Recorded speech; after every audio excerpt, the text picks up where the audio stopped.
Bueno, buenas tardes, mi nombre es Alejandro Cosentino, soy el presidente del Departamento de Socios y Socias de Boca Juniors. Hoy tengo el agrado de presentar que a través de la Secretaría de Innovación y Proyectos estamos arrancando este curso que es de suma importancia para nosotros, para los socios, para los dirigentes del club. Y bueno, la idea es que nos capacitemos, que entendamos que todos nosotros somos útiles siempre y que podemos ayudar a otro. Así que bueno, agradecerle a los profesionales que se tomaron el tiempo para dedicarle este curso de excelencia para nuestra gente, obviamente a la Secretaría de Proyectos e Innovación. Y bueno, ahí le doy el pie al presidente del Departamento Médico, el doctor Emilio Nana. Nuevamente, muchas gracias por estar y bueno, que sea el primero de varios cursos. Hola, buenas tardes a todos. La verdad que agradecerte otra vez, Alejandro, a través de tu departamento, a la Secretaría de Innovación y Proyecto, a Paola, que me invitaron a participar y abrir este curso tan importante. Le doy la bienvenida también a los que van a exponer en el curso, a la doctora Victoria García Boya, al doctor Magni Luis Francisco y al licenciado Sassano Mariano. Les voy a decir una cosa. Estoy contento porque pertenezco a una institución que siempre va primero en todo. En esto, en el curso de reanimación y de primeros auxilios, también somos los primeros. Fuimos los primeros en el club de hablar de la importancia de la vacunación y el cierre del club ante una enfermedad como el COVID, y ahora dar un curso con la trascendencia a nivel personal de cada uno de los que lo puedan escuchar y los que puedan ponerlo en práctica, es un gusto, porque si lo hacen bien van a salvar una vida.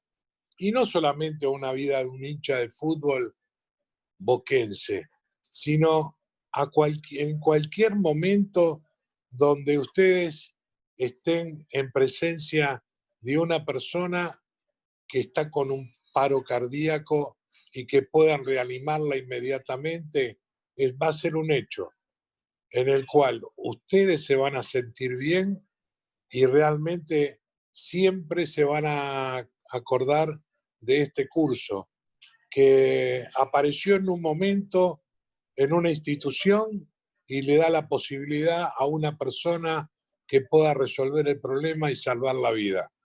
Por eso para mí, vuelvo a decirle, me impresionan cada vez que hablo con Alejandro porque está creando cosas nuevas, innovaciones nuevas. Nosotros esto en el club lo pusimos en práctica con los socorristas y la verdad que todos los socorristas que están en Boca los días de partido han hecho el curso de RCP y se manejan muy bien con todo esto. Y ahora además tienen toda la parte cardiológica moderna donde también lo pueden ayudar a resolver un montón de problemas. Por eso mi gusto, le doy la bienvenida a todos aquellos que están escuchando este curso y no tengo otra palabra que darle la posibilidad a estos médicos que están preparados por esta clase, que lo hagan bien y que sean buenos receptores todos los que están haciendo el curso. Te mando un saludo muy grande y te agradezco enormemente que se pueda hacer algo, no solamente por Boca, sino por todos aquellos que formamos parte de la Argentina. Gracias a todos y continúen así, que vamos bien. Este es el país que necesitamos. Nada más, Chicho. Ahí le doy la palabra a Mariano. Hola, ¿qué tal? Bueno, soy Mariano Sassano, licenciado en Educación Física y Deportes, especializado en el área de adultos mayores y en primeros auxilios también. Soy docente actual de la Universidad Interamericana, aquí en Buenos Aires, y vengo practicando estos talleres y cursos y seminarios de primeros auxilios hace bastante tiempo. En principio, quería agradecer a las autoridades del Club Boca Juniors por darnos esta posibilidad, brindarnos este espacio virtual para llevarle a la comunidad Ceneice una enseñanza tan importante y tan básica en la comunidad, en la sociedad, como son los primeros auxilios. No quiero dejar de destacar también la convocatoria que me han realizado tanto a mí como a mis colegas del panel de este taller, de la Secretaría de Proyectos, tanto el señor Alejandro Cosentino como Paola, como Matías y como Gabriela también. Toda el área verdaderamente hemos tenido un seguimiento virtual y de la plataforma virtual de Boca muy agradable. Así que vamos a ir hacia ese camino juntos en próximos proyectos también. Hoy nos convoca el taller de RCP y primeros auxilios, tan básico y conocido por toda la comunidad, pero tan poco aplicado por la misma comunidad. Para nosotros es muy importante que cada uno de nosotros seamos uno de los eslabones primordiales para poder atender en una situación de emergencia a un colega, a un ciudadano, a un vecino y, por qué no, también a la propia familia. Por eso es que vamos a estar iniciando, como suelo realizar yo, con un video en donde nos vamos a poder contextualizar. Si ya el video se puede ir transmitiendo, va a ser oportuno en la medida de que ustedes puedan entender lo que puede llegar a pasar en cualquier situación, ya sea yendo al trabajo, yendo a ver a un amigo, o por qué no, también yendo a ver al Club Atlético Boca Juniors, a un partido de fútbol, a la propia Bombonera, o por ahí siguiéndolo a alguna de las provincias a nuestro equipo Ceneice. Entonces, basándonos en el video, ustedes pueden ver cómo una persona de manera súbita se desmaya, se desploma en el andén y es brutalmente golpeada una mujer y ese golpe de esa persona que se desmaya, de un hombre un poco más de 1,70 m, seguramente con más de 90 kilos por la contextura física que podemos llegar a ver, la hace desplomar, la empuja con un golpe muy fuerte, que sería el primer golpe que va a sufrir esta mujer, y la hace caer a las vías del subte. Y ahí empieza a tener su segundo golpe, un golpe que, de acuerdo a la física e inclusive a la biomecánica, cuando una persona se cae del doble de su talla corporal, pasa a estar en un estado de politraumatismo. La misma situación que estaría sucediendo en un choque de auto, un choque de moto o cualquier situación que sea de un impacto profundo para el cuerpo. Entonces, ¿qué nos encontramos ahí? Con un escenario bastante crítico, porque el subte también estaba viniendo, pasaron varias situaciones bastante complejas, las personas que ustedes pueden ver cómo actuaron, ninguno se tiró a las vías del tren, del subte, para poder socorrerla porque tenía miedo de su propia vida también, que es uno de los principios de los primeros auxilios, ¿no? Que ahora lo vamos a estar viendo. Y fíjense que baja un ciudadano para socorrerlo una vez que el subte está detenido, y baja un segundo ciudadano, que ahí se comete inclusive un error muy grave, muy profundo, que es movilizar a la víctima. Ninguna persona, ninguna víctima que sufra de politraumatismo se puede movilizar y mucho menos desplazar a un nivel superior como están haciendo en ese video. Entonces, bueno, vamos a pasar al siguiente diapositiva. Entonces, ese contexto yo lo quiero poner, siempre acostumbramos a poner en los cursos de primeros auxilios videos de impactos de esa envergadura, para que se entienda, si bien se sabe en términos generales, no es un juego los primeros auxilios, y mucho menos, vamos a pasar a la siguiente, hablando de mitos y realidades, mucho menos vamos a ser héroes. Por eso yo pongo esta fotografía de estos héroes tan conocidos como Superman, Batman, el Hombre Verde, el Increíble Hulk, Spider-Man y todos, porque ustedes saben que en esto de primeros auxilios y de salvar al otro, siempre queda esa mística en decir, yo fui el héroe, yo lo pude hacer, yo lo salvé, y en realidad tenemos que tener otra perspectiva, una perspectiva quizás más humana, más desinteresada, no querer quizás ser el protagonista de todo el escenario. Otra de las cuestiones que va a pasar que tiene que ver con el ego. Los primeros auxilios, hay una cadena de eslabones y no se realiza esa cadena de eslabones con una sola persona. Bien, puede haber un socorrista prioritario, número uno, pero ese socorrista necesita, radicalmente necesita, para que el resto de los eslabones se puedan cumplir, necesita de ayuda y de apoyo de toda la comunidad.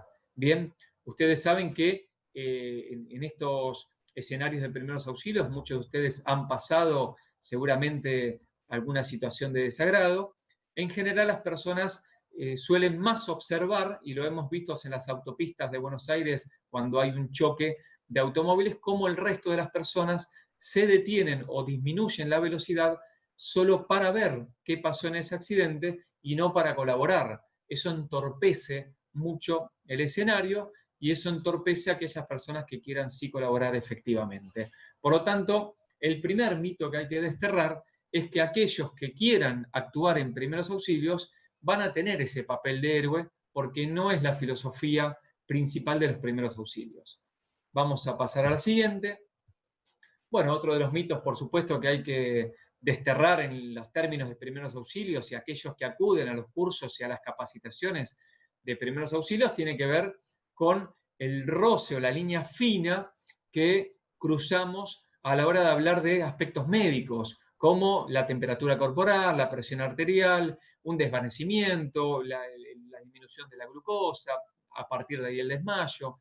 Hay un sinfín de contenidos que trabajamos en primeros auxilios, ni hablar de reanimación cardiopulmonar, por ejemplo, que rozan aspectos de la medicina, pero no por tener esos conocimientos incorporados vamos a ser médicos o nos tenemos que pensar que estamos cerca de la medicina o que vamos a abogar como médicos, ni como enfermeros, ni como ningún personal del ámbito sanitario. Y esto lo digo fuertemente, y justamente mis colegas que están en este panel del taller de primeros auxilios, cuya profesión son médicos, van a estar seguramente de acuerdo, porque en general en primeros auxilios siempre está la persona que quiera quizás suministrar un medicamento porque la persona se ha desmayado, o suministrar algún tipo de droga o de fármaco relacionado con lo que está suscitando radicalmente ese sujeto o esa víctima. Y en realidad nosotros, los que estamos en socorrismo, lo que hacemos primeros auxilios, o los cursos que damos, justamente está muy alejado del aspecto médico. Esto está bueno aclararlo porque siempre tiende a la confusión. Vamos a pasar a la siguiente. Bueno, otro de los mitos.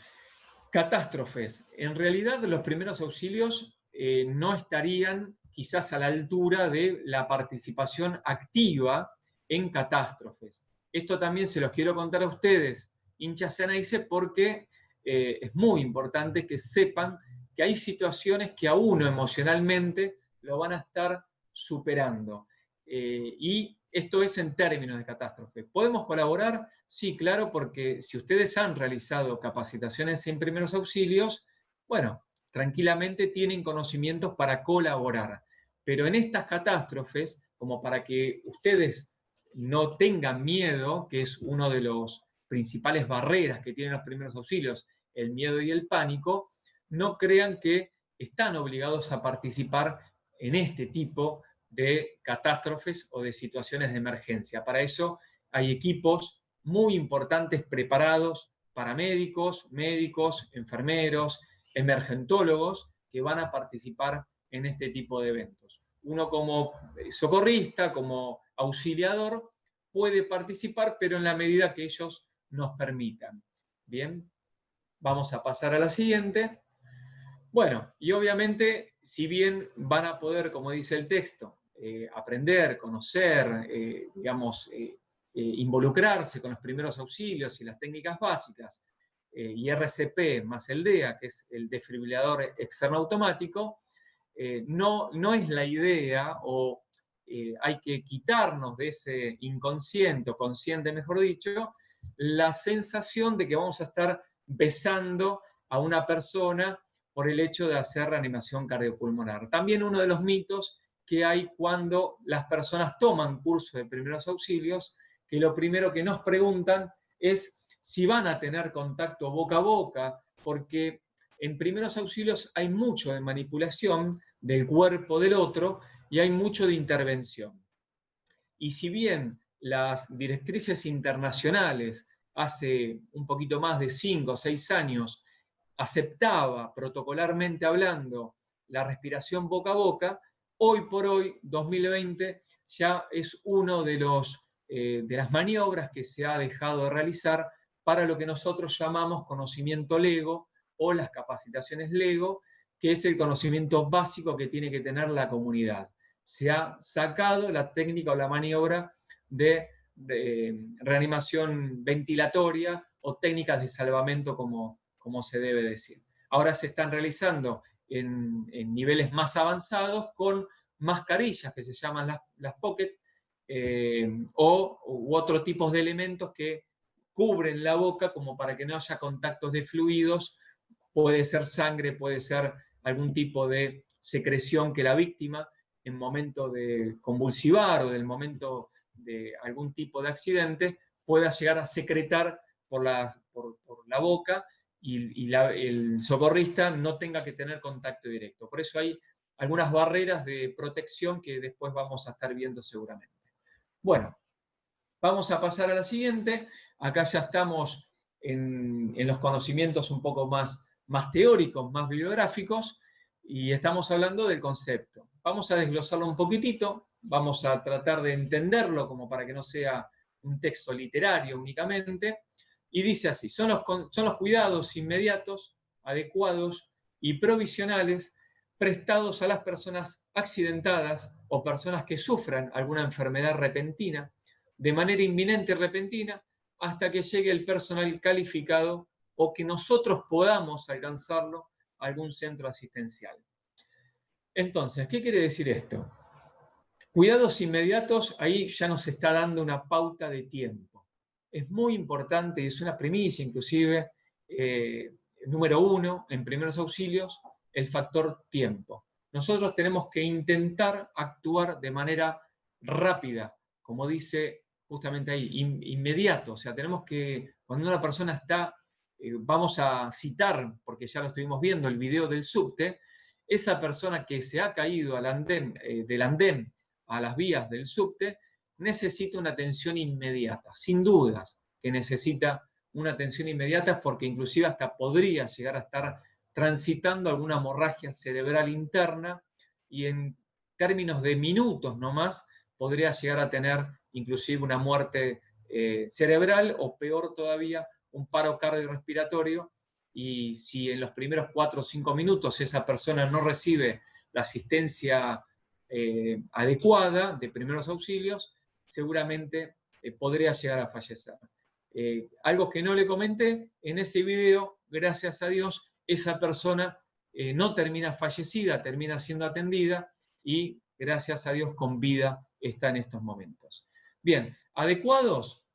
El concepto adecuado, lógicamente, significa que no solo alcanza con actuar de manera rápida, sino que esa actuación tiene que ser protocolarmente adecuada con técnicas y maniobras adecuadas. Por lo cual, yo puedo tener muy buena voluntad de atender a esa persona que ha sufrido un accidente o que se ha desmayado y está padeciendo por una enfermedad crónica de ese momento, como puede ser un pico glucémico, por ejemplo, y si yo actúo de una manera rápida pero no adecuada, no estoy cumpliendo con lo que nos pide los primeros auxilios. Por eso es importante capacitarse y hacer los cursos no solo virtuales, sino presenciales, proyecto que tiene el área justamente de de innovación y promoción del Club de Boca.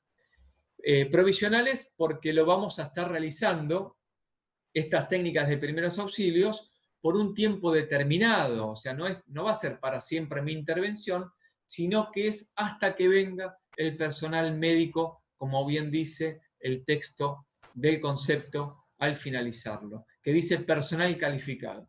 ¿Quiénes son o quién es el personal calificado? Bueno, la asistencia médica que podamos estar llamando nosotros o a alguna persona que nos esté colaborando, ya sea a la policía o ya sea todo este personal que está preparado para la intervención de primeros auxilios, defensa civil, policía o las personas que estén ahí. Hasta que llegue el otro personal más calificado que tiene que ver con el personal médico ya propiamente dicho. Bien. Siguiente, por favor. El objetivo general de este taller en general tiene que ver con promover conocimientos teórico-práctico como piedra angular para salvar una vida. Esto tenemos que entenderlo de esta manera. Nosotros cuando intervenimos en primeros auxilios estamos salvando una vida. No podemos esperar al diario del lunes como para yo decir, mira, si hubiera actuado, la hubiera salvado, me quedé, me inhibí, sentí temor, miedo, pánico y no actué. O actúo, pero actúo mal, procedo de una manera rápida, inmediata, pero no procedo como debía hacerlo porque no lo estudié. Bueno, la idea, el objetivo general de justamente capacitarnos tiene que ver con esto, tiene que ver con promover conocimientos.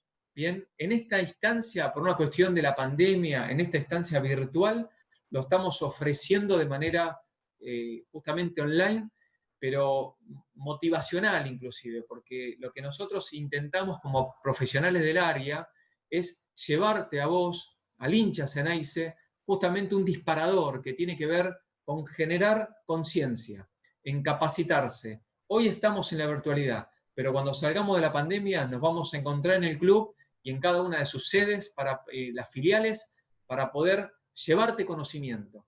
Bien, herramientas, teórico y práctico. Vas a tener que ensayar justamente cómo son las maniobras de actuación en formato de simulacro, que es la mejor manera de poder aprenderlo, para que vos puedas salvar una vida en el momento que te pase, tanto en el ámbito familiar, en tu casa, como en el ámbito laboral o en el ámbito inclusive de cualquier partido de fútbol que vayas a ver al Club Boca Juniors. Siguiente, por favor. Bueno, y dentro de estos eslabones que venimos conversando, no podemos dejar de pensar de los números telefónicos que son importantes de llamar en la cadena en los eslabones de los primeros auxilios. Ahí no sé si están visualizando, pero tenemos el 911, que es justamente la policía, los bomberos, que es el 100, el 107, que es la ambulancia, y el 103, que es defensa civil. Esos números que ustedes tienen presentados en pantalla, en provincia, gracias a Dios, también rige el 107, pero cada municipio tiene también sus códigos de emergencia, su protocolo de actuación y sus números de acuerdo a los asteriscos que cada municipio le quiere implementar.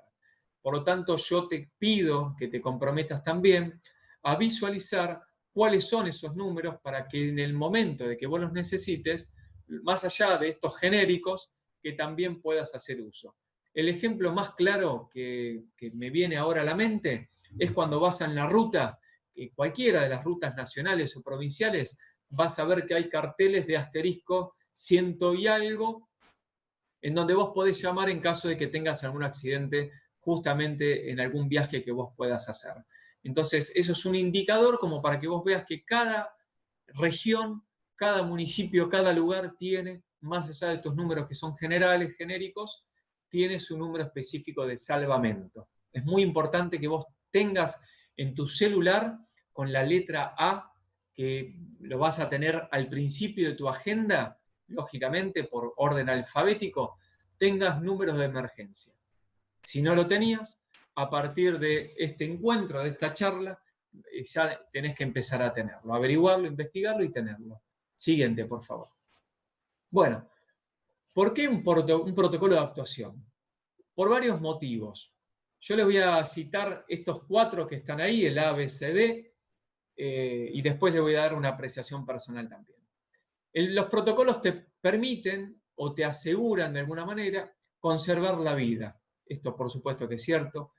Evitar complicaciones psicofísicas, ayudar a la recuperación y te permite mantener un orden en cuanto a evaluar, llamar y atender. ¿Qué quiere decir esto? Que los protocolos están armados porque han sido investigados, ¿bien? Y cuando nosotros siempre citamos la ASHA, que es la American Heart Association, que son entidades internacionales que investigan y nos hace llegar a nosotros protocolos de actuación que han sido mejorados y han sido potenciados. No es lo mismo el protocolo del 2020 que el protocolo del 2010, por ejemplo, en la actuación básica de primeros auxilios. Han cambiado. Yo, por ejemplo, en el año 1998, 1999, hice mi primer curso de primeros auxilios en Cruz Roja Argentina y ahí hacíamos, por ejemplo, respiración de salvamento. En el RCP hacíamos los masajes cardíacos externos y hacíamos la respiración de salvamento. Hacíamos un 15x2, por ejemplo. Y después van a ver ustedes que la doctora García Goya y el doctor Mami van a realizar compresiones permanentes de masajes cardíacos para el conocimiento comunitario, el conocimiento LEGO, de comprimir de manera ininterrumpida, y algunos que se animan o pueden realizar una capacitación más avanzada pueden hacer compresiones torácicas con un ciclo de 30x2 ventilaciones o insuflaciones, que es la respiración boca a boca con protección, como les había dicho anteriormente, en la zona de la boca por si hay sangre o si hay algún tipo de fluido que pueda llegar a contagiarme. Por lo tanto, fíjense cómo ha cambiado de 4 ciclos de 15x2, poniendo como ejemplo de RCP, a en la actualidad que se están haciendo 5 ciclos de 30x2 en un conocimiento un poco más avanzado. Eso tiene que ver con muchas fundamentaciones, muchos análisis, pero básicamente tiene que ver con la reducción del tiempo. Recuerden que el tiempo es muy importante en primeros auxilios y nosotros tenemos que intentar reducir la pérdida de tiempo en el momento, en este caso puntual, de hacer compresiones en el tórax de una víctima que está, por supuesto, en paro cardiorrespiratorio. Bien, entonces es muy importante este concepto de conservar la vida. Las complicaciones psicofísicas, como dice el punto B, tiene que ver lógicamente con que si nosotros no mantenemos el protocolo que nos marca los primeros auxilios, podemos llegar a generar daño a nivel físico, funcional, como por ejemplo, como vimos de vuelta en el video, me remito al video del subte, de esta persona que se cae con un impacto muy fuerte, traído de una fuerza externa física mayor, porque la han empujado, no es que se apoyó y se cayó sola, sino que recibió un impacto mayor, la física mecánica es superior, podría llegar a tener una fractura expuesta, por supuesto, o podría llegar a tener, que no fue el caso de esta persona, la verdad que fue un hecho fortuito, podría haber tenido una fractura interna en donde estaba perforando un órgano, y si esa persona, los socorristas, lo iban, como pasó, que ya les dije que fue mal procedido como se procedió desde los primeros auxilios, no tenían que tocarla y mucho menos levantarla, y mucho menos levantarla a un nivel superior de altura, que eso implica hacer más fuerza y desplazamiento, podrían haberle generado más daño físico, podrían haber generado un hueso fracturado, una disección, por ejemplo, de la médula espinal, y esa persona podría haber quedado cuadripléjica de por vida, o podría haber pasado al estado de muerte, producto de esa disección, quizás, por ejemplo, en C1, C2 o C3 o C4, que son justamente la columna cervical. Si esa persona tenía fractura de la columna cervical y estas personas la han movilizado como la movilizaron, por supuesto que íbamos a estar en graves problemas. Esto se los cuento para que vean que hay que evitar estas complicaciones, por eso hay que mantener protocolos, por eso hay que mantener protocolos de actuación. Bien, es muy importante conocer los protocolos para que cuando vayas a actuar no te equivoques para evitar estas complicaciones psicofísicas. Y cuando habla de psico, justamente que tiene que ver con la psiquis de la persona, habla de que cuando una persona puede estar consciente y el socorrista la va a intentar ayudar y esa persona consciente tiene, por ejemplo, una fractura visualmente evidente, bueno, intentar no generarle pánico o mayor pánico a esa persona accidentada, tratando o evitando de mencionar, uy, mirá cómo te fracturaste, uy, mirá la fractura expuesta que tenés, o generar justamente alguna distorsión psíquica a partir de lo que uno pueda verbalizar. Nosotros tenemos que intentar calmar a esa persona. Tenemos que tratar de seducirla con palabras contemplativas, con palabras suaves, diciéndole tu nombre y apellido, comentándole que sabés de primeros auxilios y que le vas a ayudar y que ya activaste el sistema de emergencia médica, que es el famoso SEM, como para que la persona se tranquilice a pesar de todo lo que ha pasado. Bien. ¿Qué tenemos acá? Ayudar a la recuperación, como le estuve comentando recién, y evaluar, llamar y atender sería básicamente los 3 momentos que tenemos que tener en esta actuación de protocolo. Evaluar es el escenario. Después la doctora García Goya va a estar extendiéndose un poquito más en la puntualidad de cada uno de estos pasos. Pero yo te hago una introducción.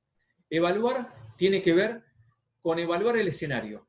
Bien, que el escenario sea seguro para vos primero, como socorrista o como auxiliador, y segundo, para la víctima y para el resto.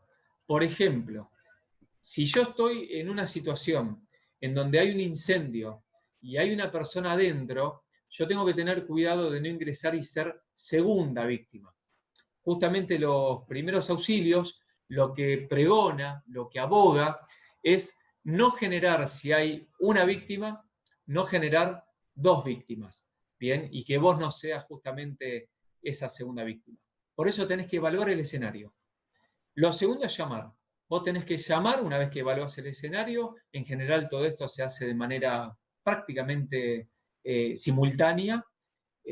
Hay que mantener un orden, pero prácticamente simultáneo. Tenés que inmediatamente hacer llamar, no vos como socorrista. Si vos sos el socorrista número 1, vos tenés que estar focalizado en la víctima o en las víctimas. Estamos hablando de una, pero puede haber casos que haya más de una víctima y ahí verdaderamente la situación cambia mucho porque uno tiene que realizar lo que se denomina emergentología, que se llama triage, ¿bien? Que es la evaluación de la atención de emergencia. ¿Y te puede pasar más de un caso? Pero claro, por supuesto. Imagínense ir a ver al Club Boca Juniors a alguna provincia y durante la ruta que el micro de Boca, de donde van los hinchas de Boca, sufra algún accidente que puede llegar a pasar. Entonces, ante esa situación, si vos sos el conocedor de los primeros auxilios, vas a tener que hacer un triage para ver a quién vas a atender primero. Bueno, pero vamos a tener otra filosofía. Imagínense ustedes, justamente dentro de lo que estamos conversando, qué importante que es que todos sepamos de primeros auxilios. No estamos hablando de uno.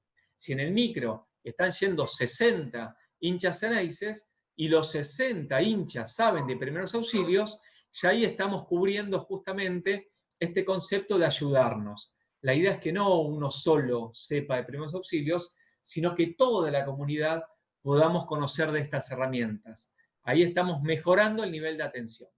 Bueno, y atender, por supuesto, atender de acuerdo a un protocolo, que lo vamos a estar viendo, que se llama el ABC, atender con cierto cuidado y cierto protocolo a la hora de intervenir directamente en la víctima. Vamos a ver ahora un video de un niño que está sufriendo una obstrucción de vías aéreas superiores. Seguramente este niño está atendido por 2 personas adultas, está con esa obstrucción y verdaderamente no puede generar un flujo de oxígeno necesario como para que se sienta cómodo. Por eso está extremadamente atragantado. Nos puede pasar a cualquiera, les puede pasar después al final del video, inclusive este material le ha quedado a la Secretaría, por eso ustedes se lo pueden solicitar sin problema, estas presentaciones y este PowerPoint, y ustedes lo van a tener, van a hacer uso de este material, porque tiene que ser de material de todos. Finalmente, a este niño logra, gracias a la ayuda del personal adulto, a través de una maniobra que se llama Heimlich, que no lo vamos a estar viendo ahora, sino que va a ser materia de trabajo en talleres prácticos, logran, a través de la maniobra de Heimlich, hacerle exteriorizar un elemento sólido que es un caramelo, lo van a ver, un caramelo color rojo, que le estaba obstruyendo las vías aéreas.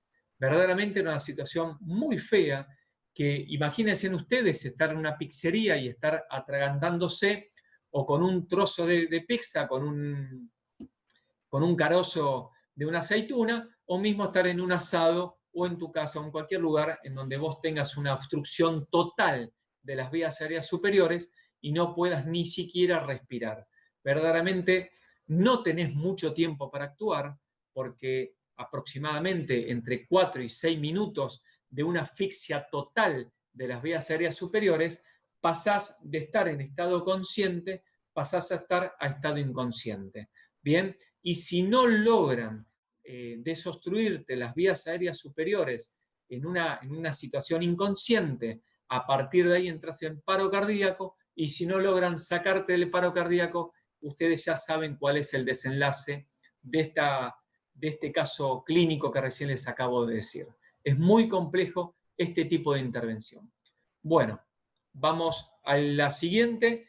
Estamos entonces en normas y consideraciones generales de los primeros auxilios. Actuar si se tiene seguridad de cómo va a proceder. Conservar la tranquilidad para actuar con serenidad y rapidez. Evitar el pánico. ¿Miedos a qué? Ahora vamos a hablar, yo lo leo y después lo conversamos un poquito. Escenario seguro para la víctima o para el auxiliador, esto un poquito ya lo desarrollé. Y vamos al primer punto. Actuar si se tiene seguridad de cómo se va a proceder. Lo mismo, como venimos conversando, si vos sabés lo que vas a hacer y sabés, no solo vale la voluntad, sino que tenés que tener conocimiento. Si vos sabés cómo tenés que actuar de acuerdo al escenario que estás viendo, vas y actuás. Conservar la tranquilidad para actuar con serenidad. Acá hemos visto durante muchos sucesos, acontecimientos, inclusive estadísticas, que en general las personas no actúan por miedo. Cuando entran en miedo, por supuesto, entran en pánico. Y no hay nada peor que actuar con pánico. Actúas mal, actúas inseguro. ¿Bien? Y eso se puede dar dado por varios motivos. Primero, el desconocimiento. Y segundo, porque te supera la situación.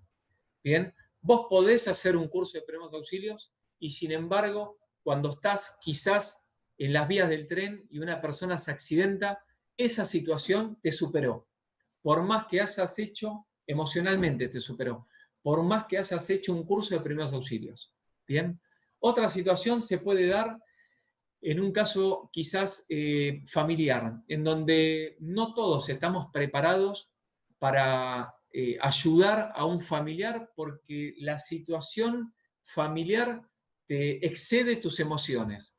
Bien, no está bueno ver a un hijo, por ejemplo, que se está atragantando, no está bueno ver a un padre que ha tenido un accidente en la bicicleta, en la moto, en el auto, y todas son situaciones que te vas superando porque es un ser querido. Es diferente de actuar ante un ser que vos desconocés, que pasa en la vía pública o que pasa en otra situación, en la vida laboral, y vos estás un poco más tranquilo. ¿Bien? Entonces, esto se puede trabajar. Hay maniobras de psicología, de tranquilidad, de serenidad. Hay inclusive talleres que se pueden realizar para poder trabajar e intervenir en este tipo de situaciones y que el pánico no sea una barrera de actuación. Bien, y el escenario seguro Yo ya lo estuve comentando anteriormente, por eso no voy a profundizar. Básicamente la idea general que tienen que tener es que primero en el escenario tenés que evaluar que no haya un riesgo inminente para vos, ¿bien? Porque si vos sos también víctima, no vas a poder ayudar a esa persona que se accidentó, ¿bien? Obviamente que la integridad de tu vida también es prioritaria. Siguiente, por favor. No dejar al accidentado solo o sola. Revisar al accidentado para descubrir lesiones distintas a la que motivó la atención. Recordar o preguntar el horario del accidente, que será importante para el personal médico. 3 puntos también, 3 primicias que tienen que saber y tener en cuenta. Nunca se debe dejar al accidentado o a la víctima sola. Bien, por eso digo en trabajar en equipo, por eso digo que si vos sos el auxiliador número 1, te des el tiempo para organizar un poco el protocolo y el escenario de actuación, de dirigirte hacia otra persona que está al lado tuyo y decirle y comprometerla a que vas a llamar a la emergencia, de que una vez que llamó a la emergencia que vuelva a avisarte que la llamó para que vos como auxiliador número 1 vayas teniendo todo el escenario un poco más seguro y más firme, que se están cumpliendo las normas de los protocolos. Quiere decir que vos podés estar atendiendo a una víctima, pero si nadie llamó a la emergencia, hay tiempo perdido. Y ya vimos que el tiempo es un eslabón muy importante para la actuación en primeros auxilios. Y hay situaciones de emergencia que si no está el personal médico calificado, emergentólogos que vienen con ambulancias preparadas de acuerdo al escenario que el que llame les va a estar comunicando, esa persona termina falleciendo, por más que se apliquen los primeros auxilios. Hay situaciones que exceden el conocimiento de uno y que solamente su vida salvada va a estar dada conforme a la actuación de especialistas, esté dado y aparte la aparatología que trae la ambulancia, oxígeno, el ambú o mismo el desfibrilador externo u otra aparatología que son propias del uso de los emergentólogos, por ejemplo, o de los médicos. Bien, nunca hay que dejar solo a la víctima. Revisar al accidentado para descubrir lesiones distintas a la que motivó la atención. ¿Qué quiere decir esto? Que uno, como socorrista, no tiene que limitarse a lo que generó mi atención de primeros auxilios. ¿Se entiende? Quiere decir, una persona, yo voy por la vía pública, una persona con una motocicleta se resbala, choca contra un auto y yo ya trato de pensar en un desmayo, en una pérdida de conciencia por el golpe en la cabeza, en el cráneo, más allá de que tenga casco, pero sin embargo descuido que hay una hemorragia que se está suscitando en los miembros inferiores. Bien, por lo tanto, si yo estoy descuidando la hemorragia, que también va a ser materia de análisis en un segundo encuentro que tiene que ver con heridas y hemorragias, si yo descuido una hemorragia y tiene pérdida de sangre por más de 2-3 minutos en términos de hemorragia, cuando hablo de hemorragia podemos estar hablando de hemorragia venosa o arterial, que tienen por supuesto diferencias conceptuales, inclusive hasta complejidades de emergencia, no es lo mismo la arterial que la venosa, pero las dos son graves porque son hemorragias, voy a empezar a tener en esa persona una pérdida de temperatura, una pérdida de volemia, y puede llegar sin dudas que si no la atendemos la hemorragia de manera rápida, puede llegar a entrar en un shock hipovolémico, llamado técnicamente shock hipovolémico, y rápidamente va a entrar en paro cardíaco porque está perdiendo volemia sanguínea, está perdiendo mucha sangre esa persona. Por lo tanto, les quiero decir que mi atención primitiva fue el accidente, fue la hipótesis mía del fuerte choque en la cabeza, por ejemplo. Sin embargo, hay que hacer una evaluación general para ver si no hay otra atención que tenga que hacer antes de ir justamente a lo que llevó mi atención primaria, bien, que es el golpe, que es el choque. Bueno, el horario es clave. El horario es clave porque cuando venga el personal médico, cuando venga el personal calificado en la atención de los primeros auxilios, yo tengo que decirle cuánto tiempo hace que la estoy atendiendo, sea consciente o inconsciente. Yo tengo que decirle esto hace 40 minutos que pasó el accidente, hace 20 minutos, hace 10 minutos, porque el tiempo en primeros auxilios es muy importante, ni hablar si ya nos vamos a los rangos más altos de atención prehospitalaria, que tiene que ver con un paro respiratorio o un paro cardiorrespiratorio u otro tipo, o una hemorragia importante, quizás mal atendida, pero quizás mal, en donde estos son términos muy importantes de ver cuánta sangre perdió, y solamente el tiempo cronológico solamente te va a dar esa respuesta. Por eso para el médico, para los emergentólogos, es muy importante saber el horario que fue ese accidente. Siguiente, por favor. Brindarle seguridad emocional a la víctima, esto yo ya lo había dicho, conservar la seguridad psicofísica. Al realizar la valoración general en la víctima, evitar hacer movimientos innecesarios, esto también ya lo hablamos mucho. Controlar los signos vitales, frecuencia cardíaca, frecuencia respiratoria, tensión arterial, temperatura, inclusive, por supuesto que los signos vitales prácticamente son de uso más médico, más clínico, más de emergentólogos. También está la reacción pupilar, a ver qué nivel de daño neuronal podemos llegar a tener a partir de una evaluación que en general se hace con cierta luminosidad rápida en la pupila del ojo.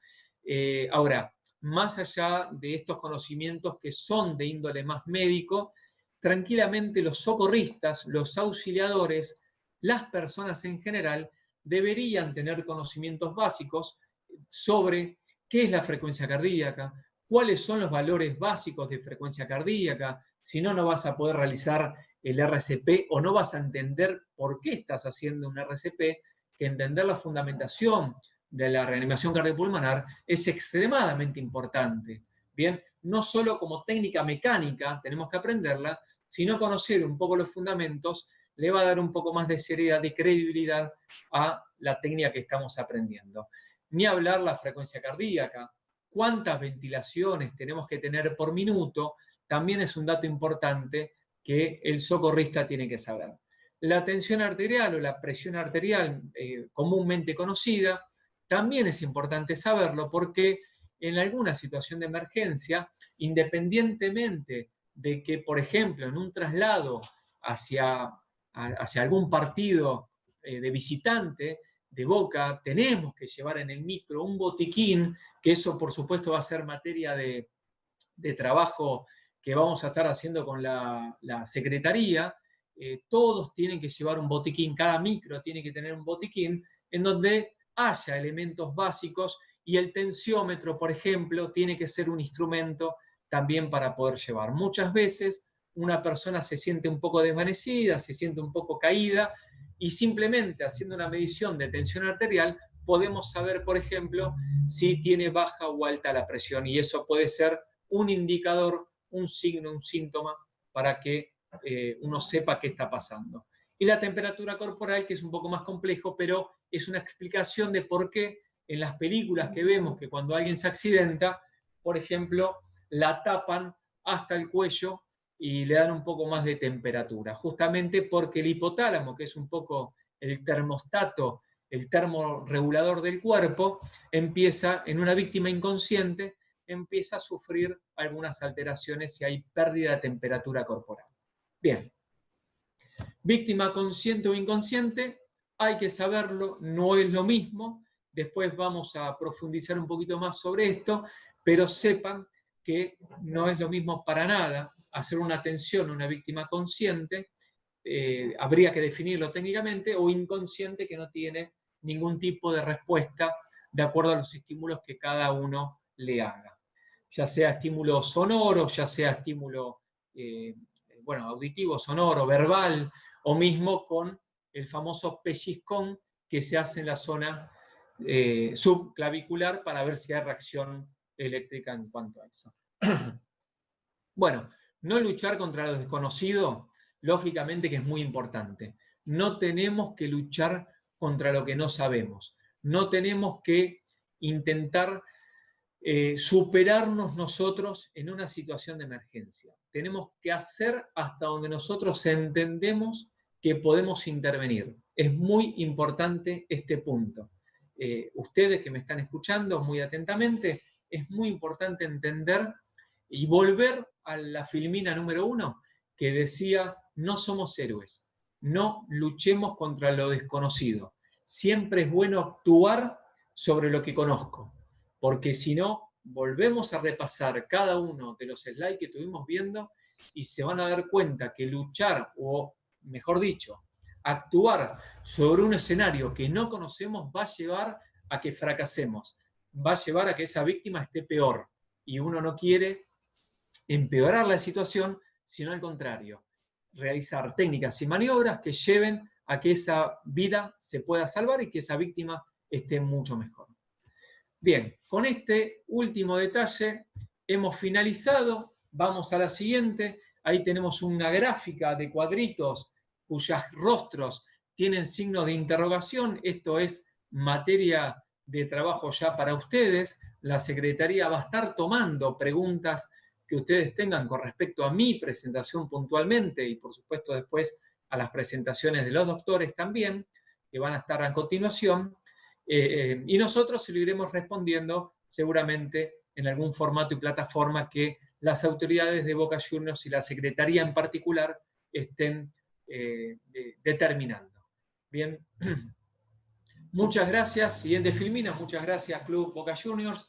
Con esto me estarías despidiendo. Era un poco el aporte conceptual que quería dar con respecto a los primeros auxilios, y verdaderamente hay mucho por aprender, no solo la teoría, que lo pueden encontrar en todas las redes sociales, es de conocimiento general, sino que lo que más te va a dar a vos la seguridad de poder actuar ante una emergencia va a ser la práctica. Por lo tanto, en algún momento nos vamos a estar encontrando de manera práctica, presencial, y ahí vamos a estar concluyendo con las dos variables, que es la teoría y la práctica.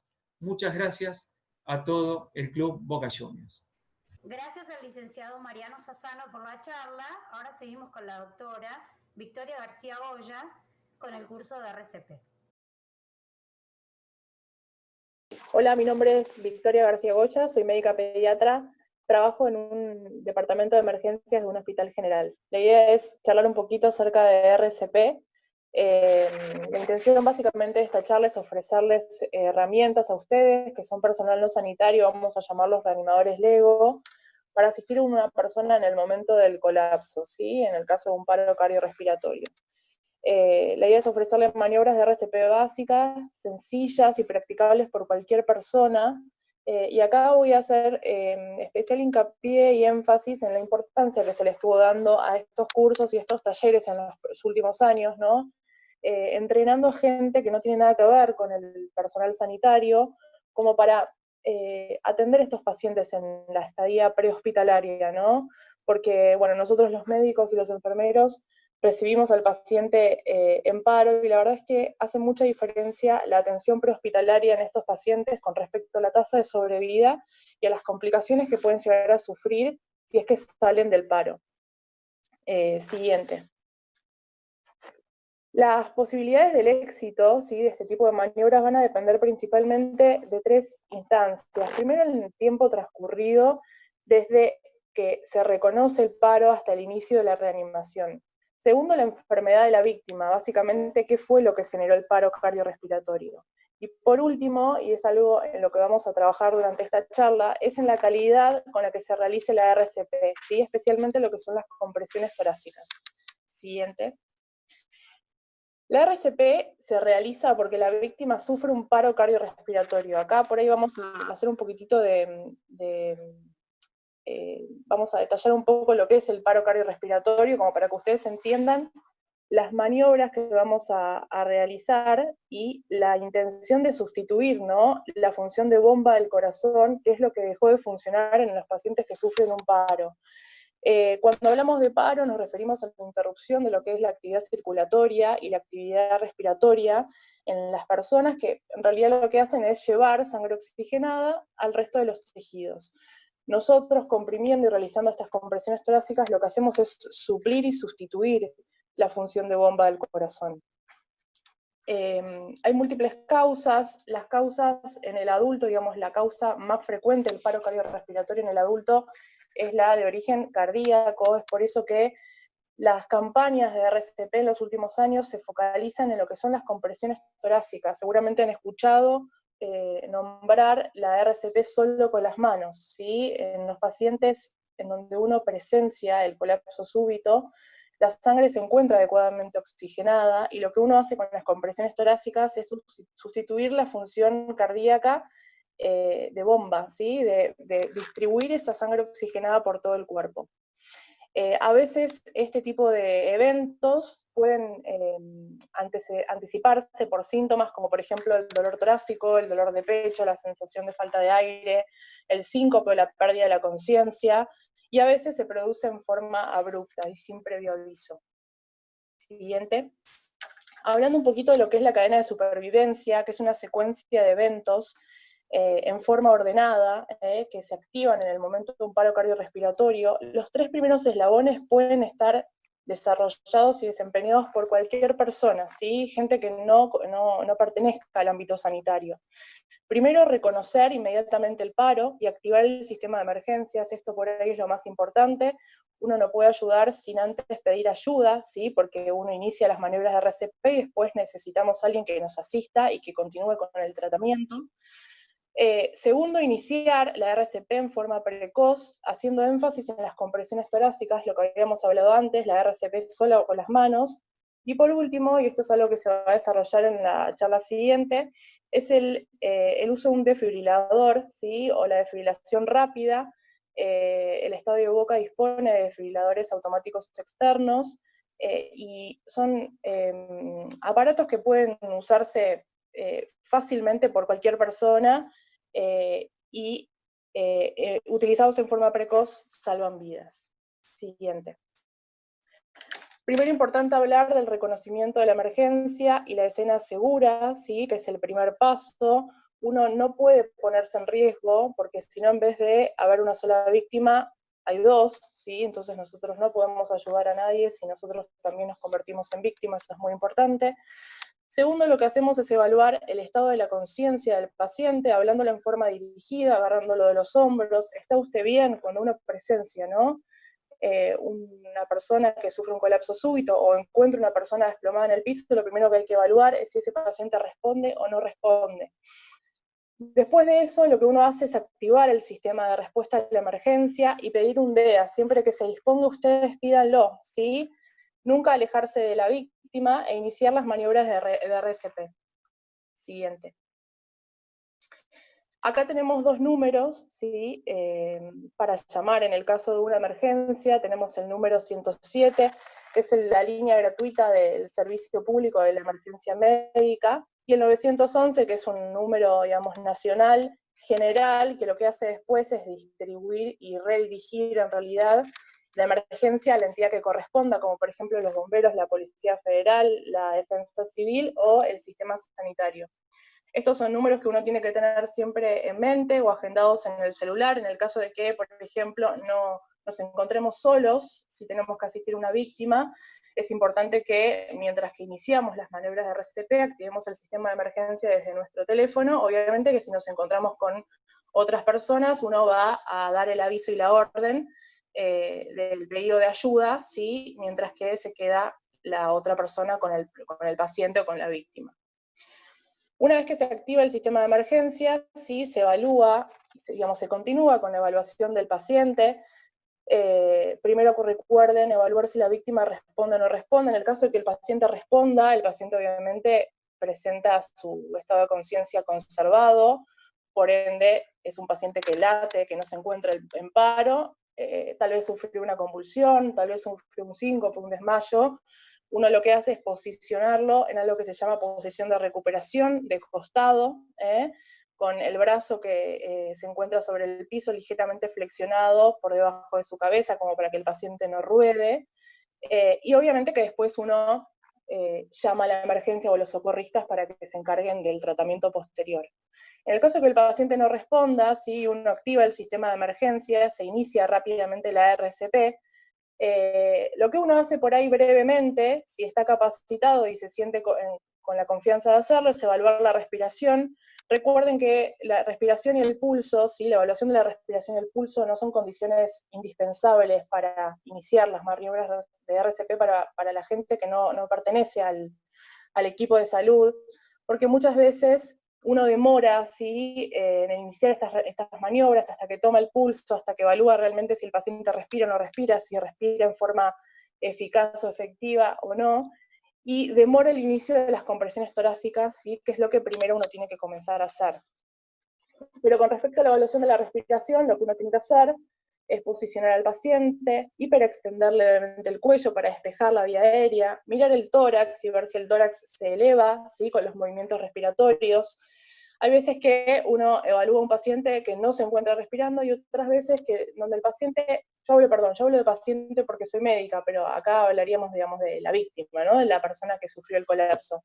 Si la persona está jadeando o está boqueando, ¿no? Presenta una respiración que es inefectiva, por ende equivale a que el paciente se esté muriendo, ¿sí? Y eso nos habilita para iniciar la RCP. Con respecto de la evaluación del pulso, esto es un apartado que por ahí vamos a desarrollar más en la parte práctica. Recuerden que el personal no sanitario, los coordinadores legos, o ustedes, no tienen la obligación de tomar el pulso, ¿sí? Antes de iniciar las maniobras. La toma de pulso es algo que obviamente si uno no está acostumbrado a hacerlo, a veces es dificultoso y retrasa el inicio de las compresiones torácicas. Por eso siempre recuerden que no tienen la necesidad de hacerlo. Pero en el caso de que lo hagan porque lo saben hacer o porque saben dónde buscarlo, recuerden que no deben demorar más de 10 segundos, ¿sí? En lo que respecta a la evaluación del pulso para iniciar con las compresiones torácicas. ¿Cómo se toma el pulso? El pulso en el adulto se toma a nivel de la carótida, el pulso carotidio, en la cara anterior y lateral del cuello, siempre del lado del reanimador, donde ustedes se encuentren posicionados. Siguiente. Acá tenemos un cuadro que resume un poco lo que venimos charlando hasta ahora. Primero, si la víctima responde, encontramos un paciente que está tirado en el piso o lo vimos desplomarse enfrente de nuestros ojos. Primero, evaluar el estado de conciencia. El paciente responde. Recuerden de posicionarlo en lo que es la posición de recuperación. Ahí hay un gráfico mostrando cómo se coloca, ¿sí? A la víctima. En el caso de que el paciente no responda, uno activa el sistema de emergencias médicas y pide un DEA, ¿sí? Recuerden siempre pedir ayuda. Siguiente, uno lo que hace es evaluar rápidamente la respiración, si es que puede, en el caso de que el paciente no respire o respire con una respiración que es poco efectiva, con jadeo, coqueo, o si no tiene pulso, uno no puede evaluar el pulso, recuerden no demorar más de 10 minutos en esto, inician maniobras de RCP. Recuerden que vamos a hacer principal énfasis en lo que es la RCP solo con las manos, o sea, vamos a hablar de lo que son las compresiones torácicas. Siguiente. Hablando un poquito de RCP, ¿sí? Lo que es el soporte vital básico, hablamos de una secuencia de acciones que son básicas y muy sencillas, que la finalidad que tienen es de sustituir esta función de bomba cardíaca que el corazón dejó de cumplir, ¿sí? Son elementos fundamentales y digamos, muy sencillos, ¿sí? De hacer, y principalmente vamos a ir de lleno a lo que son las compresiones torácicas, con la técnica adecuada para hacerlas, y el uso de un DEA, ¿sí? Una pronta desfibrilación que mi colega el doctor Mami va a hablar en la siguiente charla. Siguiente.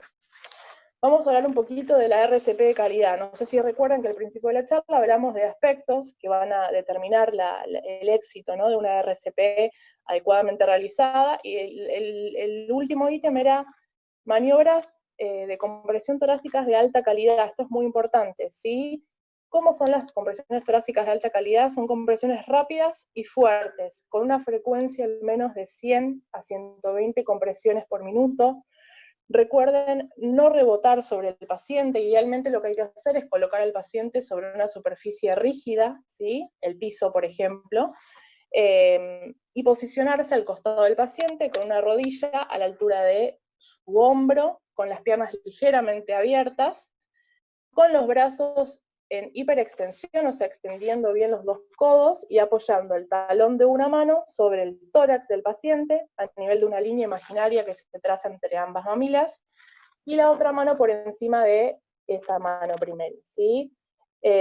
Abajo hay un dibujo en donde explica todo esto que les acabo de comentar, siempre colocarse en forma perpendicular al paciente y dejar caer nuestro peso sobre el paciente sin flexionar los codos cuando realizamos las compresiones. Lo que es muy importante es que si bien las compresiones tienen que ser fuertes y lograr deprimir ese tórax al menos 5 centímetros, lo más importante también, o igualmente importante, es lograr que ese tórax se reexpanda luego de la compresión. Si nosotros comprimimos fuerte y rápido y no logramos que ese tórax se recupere y se vuelva a relajar, ese corazón no se va a llenar con sangre, y en la siguiente compresión, lo que uno eyecte, ¿sí? O la bomba, ¿sí? que dispare esa sangre al cuerpo, va a estar vacía. Por eso es que tiene que ser fuerte y lograr que se relaje, ¿sí? Eso es muy importante.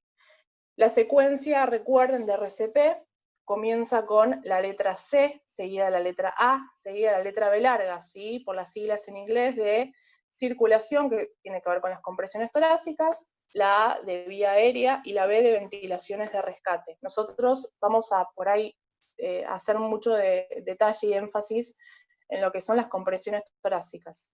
Siguiente. Bueno, acá hay un gráfico por ahí que explica un poquito lo que charlamos en la diapositiva anterior. Recuerden que para realizar RCP de alta calidad, según las guías de la AHA, ¿sí? La Asociación Americana del Corazón o American Heart Association, la frecuencia debe ser de al menos 100 compresiones por minuto, la profundidad de las compresiones tiene que ser de al menos 5 centímetros en los pacientes adultos, y hay que lograr permitir una expansión de ese tórax completa después de la compresión, ¿sí?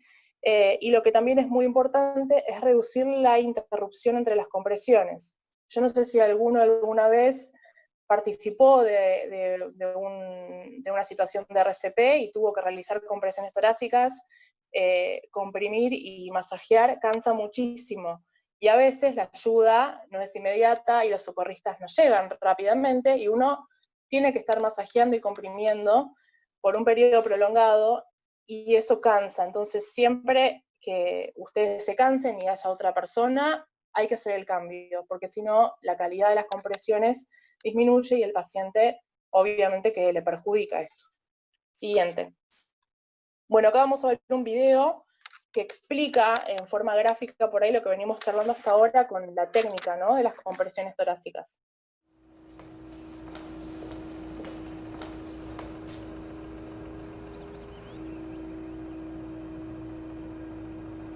En cualquier momento una persona puede caer delante de vos sin razón aparente. Es él.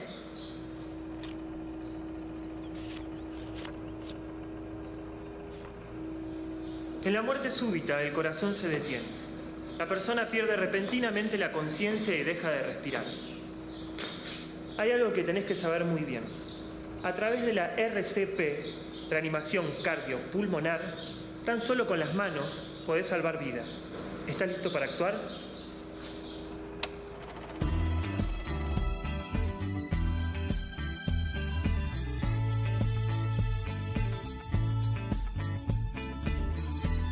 Primero verifica que la persona se encuentre en un lugar seguro para vos. De haber riesgo, busca ayuda, pero no toques a la víctima. Acércate a la persona y observá si responde al llamado, sacudiéndola por los hombros. Si no responde, llama inmediatamente al 107.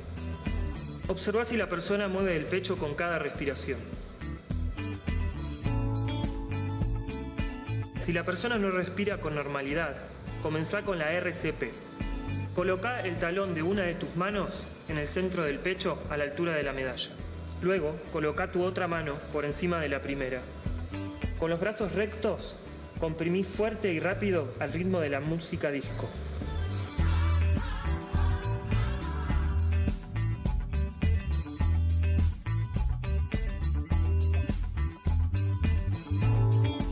Al menos 100 compresiones por minuto a una profundidad de al menos 5 centímetros. Tal vez rompamos alguna costilla, pero no te preocupes, lo importante es que sobreviva. Mantenete realizando las compresiones hasta que la persona reaccione. Si no podés seguir el ritmo, alterná con otra persona. Rápido y fuerte hasta que llegue una ambulancia o podamos conectar a un DEA.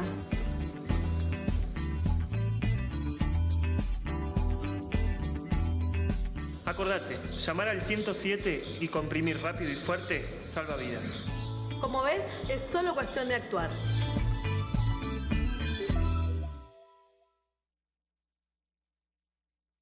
Bueno, siguiente diapositiva. Acá tenemos un algoritmo simplificado del soporte vital básico, que es un resumen de lo que venimos hablando hasta ahora, en donde nosotros evaluamos a la víctima, una víctima que sufre un colapso súbito, que puede ser presenciado o no presenciado. Lo primero que hacemos es evaluar la respuesta, ¿sí? El estado de la conciencia, el paciente no responde, y no respira o respira en forma anormal, ¿sí? Poco efectiva, con jadeo o con boqueo, ¿sí? Uno lo que hace es activar el sistema de emergencias médicas y pedir un DEA, en el caso de que se disponga de uno, e iniciar rápidamente la RCP, comprimiendo fuerte y rápido. Una salvedad que voy a hacer con respecto a lo que hablamos previamente acerca de la técnica, ¿no? De las compresiones torácicas. Nosotros hablamos de la técnica en el adulto, en el paciente pediátrico, en los niños. Las compresiones se realizan solamente con una mano, ¿sí? Apoyando el talón de una mano sobre el tórax del niño, básicamente porque el tamaño del niño es menor y la fuerza que necesita es menor también. Todo esto va a depender del tamaño del paciente, ¿verdad? Y en el caso de los lactantes, que son los pacientes hasta el año de vida, las compresiones se realizan envolviendo al tórax del paciente con ambas manos y comprimiendo con ambos pulgares, o con 2 dedos sobre la cara anterior del tórax, comprimiendo con esos 2 dedos. Esto lo vamos a desarrollar igualmente en la parte práctica, pero es una aclaración nomás. Siguiente. Bueno, hasta acá hablamos de lo que es la RCP solo con las manos. Esto es lo importante que ustedes incorporen y lo que fijen después de esta charla.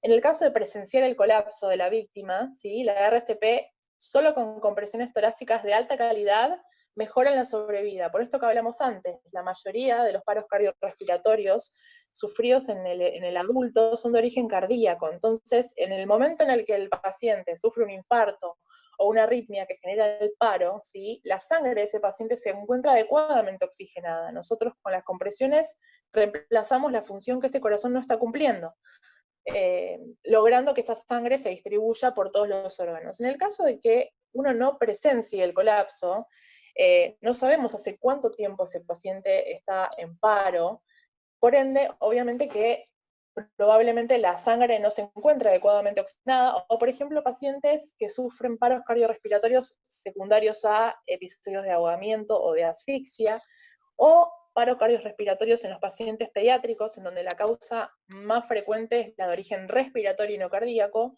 Bueno, ahí está la alternativa de combinar y complementar las compresiones torácicas con ventilaciones de rescate. Esto es importante. Lo importante que ustedes sepan con respecto a este aspecto es que ustedes como reanimadores LEGO no tienen la obligación de realizar ventilaciones de rescate. También vamos a desarrollar este aspecto en la parte práctica. Yo solamente lo voy a mencionar. Obviamente que si alguien se siente capacitado para hacerlo y puede hacerlo, siempre suma, pero también está demostrado que el paciente adulto que sufre un paro secundario a un origen cardíaco, ¿sí? Las compresiones torácicas mejoran la tasa de sobrevida, al igual que si uno las combinara con ventilaciones de rescate. O sea, solamente comprimiendo el desenlace es el mismo que si uno comprime y ventila, como para que se queden tranquilos, que solamente con las manos es suficiente. Siguiente. Acá un poquito más de lo que hablamos antes. Recuerden que el reanimador entrenado está capacitado para realizar una RCP de alta calidad con la secuencia CAB en una relación 30-2. ¿Qué quiere decir esto? Se realizan 30 compresiones y 2 respiraciones o ventilaciones de rescate. Y el reanimador que no desee realizar las ventilaciones, ¿sí? O el reanimador LEGO, como son ustedes, solo comprimiendo alcanza, ¿sí? Es más fácil para un reanimador que obviamente no está entrenado o que no quiere realizar ventilaciones de rescate, realice solamente compresiones. Y está demostrado que cuanto antes uno inicie las compresiones, mejor le va a ir a ese paciente. Siguiente. ¿Hasta cuándo comprimo? ¿No? Uno arranca con la RCP, se encuentra enérgicamente comprimiendo y realizando compresiones de alta calidad. ¿Hasta cuándo? Hasta que llegue la ayuda, hasta que lleguen los socorristas, ¿sí? Y continúen con lo que son las maniobras de RCP avanzadas. En el caso de que haya 2 reanimadores, ¿sí? Y alguno se anime o esté capacitado a hacer las ventilaciones de rescate, la secuencia son 30 compresiones, 2 ventilaciones, se completan ciclos de 2 minutos, ¿sí? Y se reevalúa el paciente, ¿bien? O sea, son 5 ciclos de 30 compresiones, 2 ventilaciones, que duran aproximadamente 2 minutos, y ahí se reevalúa el paciente. ¿Cómo? Se reevalúa el estado de conciencia, se reevalúa la respiración, si se puede se reevalúa el pulso, y en función de lo que vayamos encontrando es cómo tenemos que seguir. En el caso de que el paciente se encuentre sin pulso, se continúa con las maniobras de RCP. En el caso de que ustedes no sepan tomar el pulso o no quieran tomar el pulso, se sigue comiendo hasta que llegue ayuda. En el caso que el pulso se recupere, o sea, alguien sepa tomar el pulso y vea que el paciente tiene pulso, pero no respira, ¿sí? El paciente empezó a latir de vuelta, pero esa sangre está perdiendo el oxígeno, ¿sí? Se está desoxigenando. Entonces uno lo que hace es realiza ventilaciones cada más o menos 5 a 6 segundos para mantener esa sangre adecuadamente oxigenada. En el caso de que el paciente haya recuperado el pulso y respire, el paciente obviamente salió del paro y lo que hace uno es colocarlo en la posición de recuperación. Siguiente. Bueno, para terminar un poco, este es un cuadro que resume casi toda la charla, ¿sí? Recuerden, cuando ustedes presencian un colapso o encuentran un paciente en paro, primero evaluar el estado de conciencia, ¿sí? Si el paciente responde, lo colocan en la posición de recuperación. En el caso de que no responda, activen el sistema de emergencias, pidan un DEA e inicien la RCP.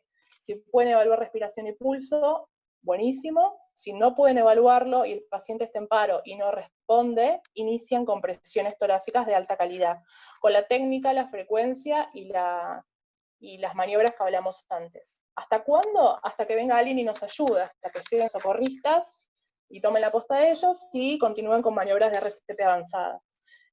El cuadrito que está abajo de todo es como un plus, en donde uno les ofrece una herramienta más, en el caso de que estén capacitados y dispuestos a hacer las ventilaciones de rescate, haya obviamente más de un reanimador donde puedan ir cambiando, o incluso, aunque haya un solo reanimador, pueden comprimir y realizar las 2 ventilaciones de rescate, y luego seguir comprimiendo, y evaluar al paciente cada 2 minutos para ver si recuperó pulso, si empezó a respirar, si recuperó el estado de conciencia, lo que quiere decir obviamente que salió del paro, ¿no? Bueno, con esto terminamos la parte de RCP, espero que les haya servido, que lo puedan poner en práctica, que practiquen en casa, y pasamos a la siguiente charla que tiene que ver con el uso del desfibrilador. Bueno, muchas gracias a la doctora Victoria García Goya por su tiempo y su disposición, y vamos a continuar con el doctor especialista en pediatría, Luis Mami, que nos va a hablar sobre el desfibrilador, también conocido como DEA, y su uso.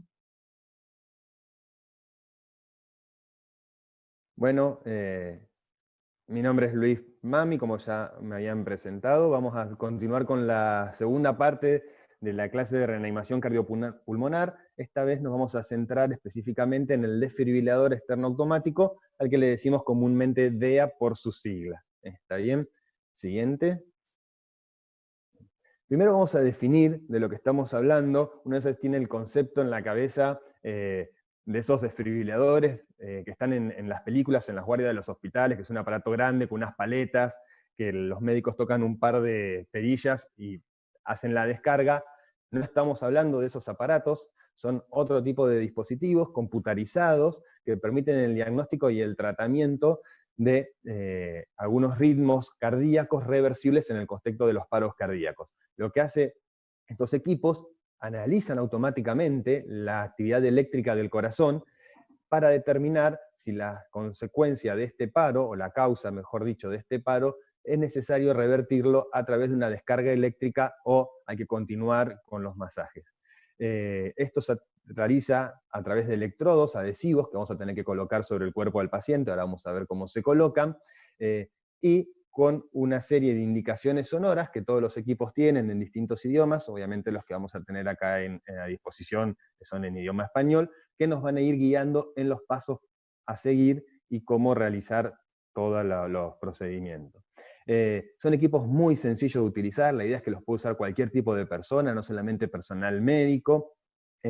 Suelen tener, además de estas guías sonoras, algunos dibujitos que nos permiten identificar las situaciones, y sinceramente son fáciles de usar, no hay que tener miedo. Una vez por la imagen, como dije al principio, que tenemos en la cabeza, solemos asustarnos, pero van a ver que es muy sencillo y ahora lo vamos a ver con ejemplos. Obviamente es distinto para pacientes pediátricos que para pacientes adultos, generalmente tienen parches que se pueden utilizar en pacientes de 1 a 8 años, pero también es cierto que si solamente disponemos de parches adultos, aunque el paciente sea pediátrico, hay que utilizar los parches adultos porque es mejor aplicar una descarga a no aplicar ninguna cuando es necesario. ¿Está bien? Y siempre lo que hay que tener en cuenta es que cuando aplicamos la descarga, y esto lo voy a repetir varias veces, no se toca al paciente para no recibir la descarga y convertirse en una potencial víctima, y reanudar inmediatamente después de la descarga las compresiones. ¿Está bien? Siguiente. Bueno, acá esto es un pequeño resumen de la secuencia de reanimación cardiopulmonar que vimos con la doctora Goya, con Victoria. Una vez que evaluamos que el paciente no responde, pedimos ayuda, empezamos, como se ve en el círculo azul, la reanimación con las compresiones. En algún momento entonces va a llegar y vamos a obtener el desfibrilador, que es el DEA. ¿Está bien? Siguiente. ¿Dónde podemos encontrar los DEA en cualquier lugar o puntualmente en Boca?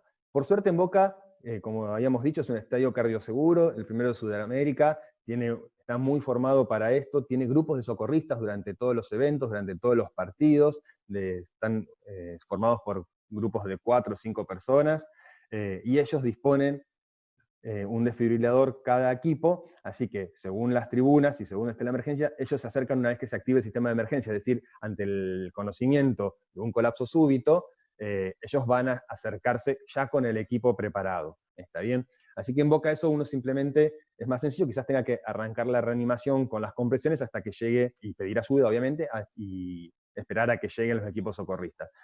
En los últimos años, el uso y la presencia de los DEA se ha amplificado mucho, se está generalizando, por suerte hay mucha más conciencia de esto, los van a ver en aeropuertos, en shoppings, en el subte de Buenos Aires, algunas empresas, algunos colegios también los tienen, algunos clubes, y generalmente están identificados, como se pueden ver, con esta imagen de color verde, un corazón con una especie de rayo y una cruz. En la mayoría de los lugares son de color verde, puede ser, y esto es básicamente mundial, pero puede ser que en algunos otros lugares también lo puedan ver en blanco y rojo, que son colores más característicos a nivel salud. Pero son las dos posibilidades que existen. Yo tengo la costumbre de que cuando voy a un lugar o un evento masivo, mirar a ver si paso cerca de uno y ya saber más o menos dónde están ubicados por si eventualmente los necesitamos. No sé si hay que ser tan obsesivo, pero por lo menos como para practicar, ir reconociéndolos y reconociendo la imagen, a ver si se encuentran con alguno en algún lugar. Siguiente. Bueno, obviamente va a llegar el DEA en algún momento, puede ser, como dije anteriormente, que lo tengamos que buscar nosotros, o que en el caso de los partidos los traigan los socorristas. El Boca particularmente tiene estos equipos Philips, por eso los puse en las imágenes, después los vamos a ver mejor en el práctico para familiarizarnos con ellos. No se preocupen igual en el resto de la vida diaria, por así decir, porque los equipos son todos muy similares, están hechos muy sencillos, son equipos de plástico que van a venir en una especie de un bolso, ¿está bien? Como ven, tienen dibujos, como había nombrado, tienen solamente 2 botones, un único lugar donde, como una entrada para conectar los electrodos, y la verdad que el aparato no consta de mucho más. Siguiente.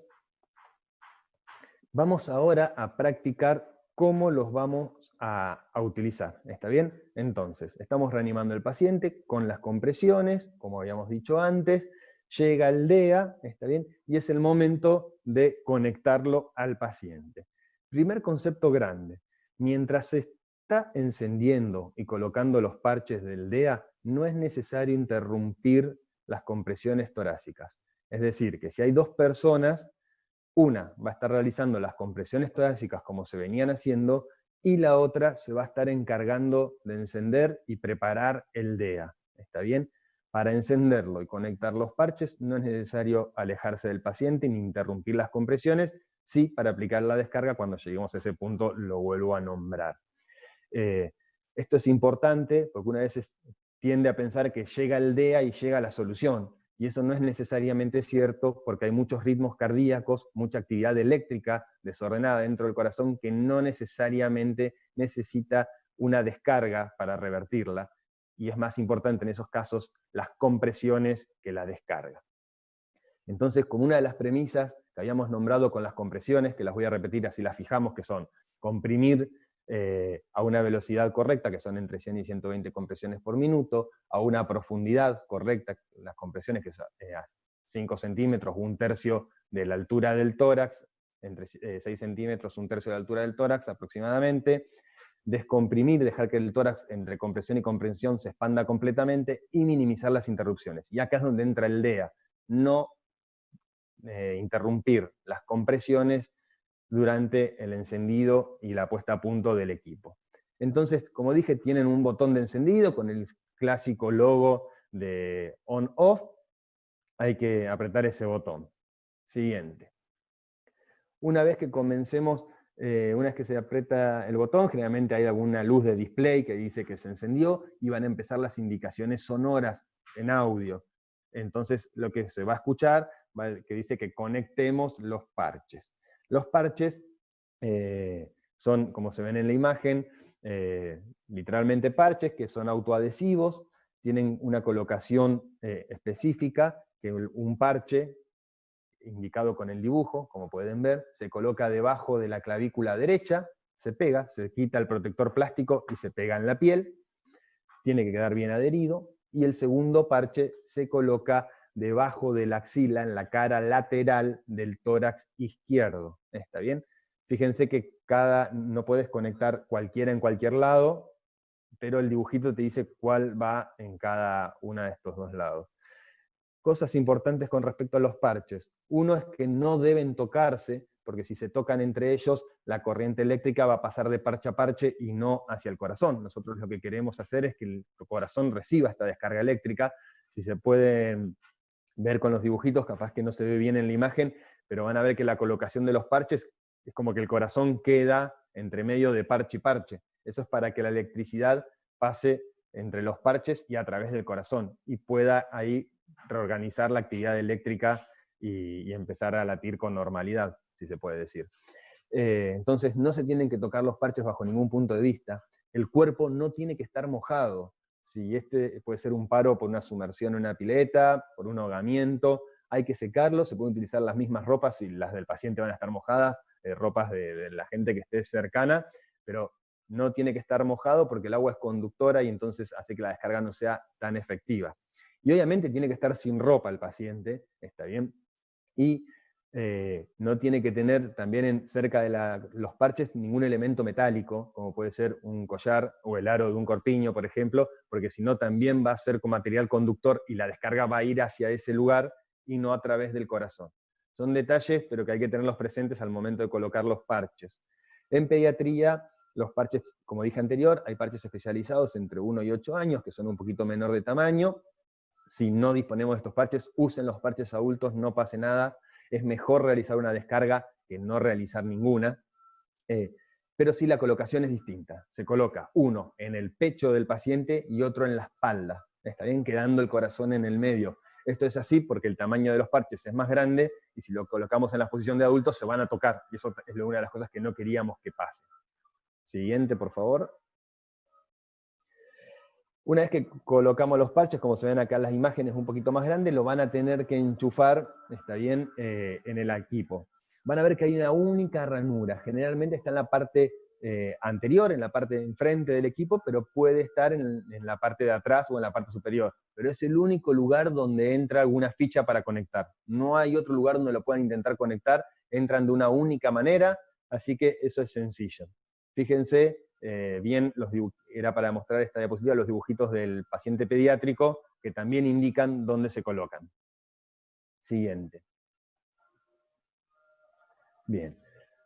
Una vez que están colocados los parches, el equipo, con sus indicaciones sonoras, nos va a decir, ahora sí, que se está analizando el ritmo del paciente y que no toquemos al mismo. Entonces ahí sí, dejamos de realizar las compresiones, ¿está bien? Esto hay que verbalizarlo, la persona que está encargado del DEA es interesante que repita y diga, no toquemos al paciente. Y entonces ahí, por un par de segundos, el equipo automáticamente va a analizar la actividad eléctrica del corazón, si es que la hay, y cuál es, y si necesita o no una descarga.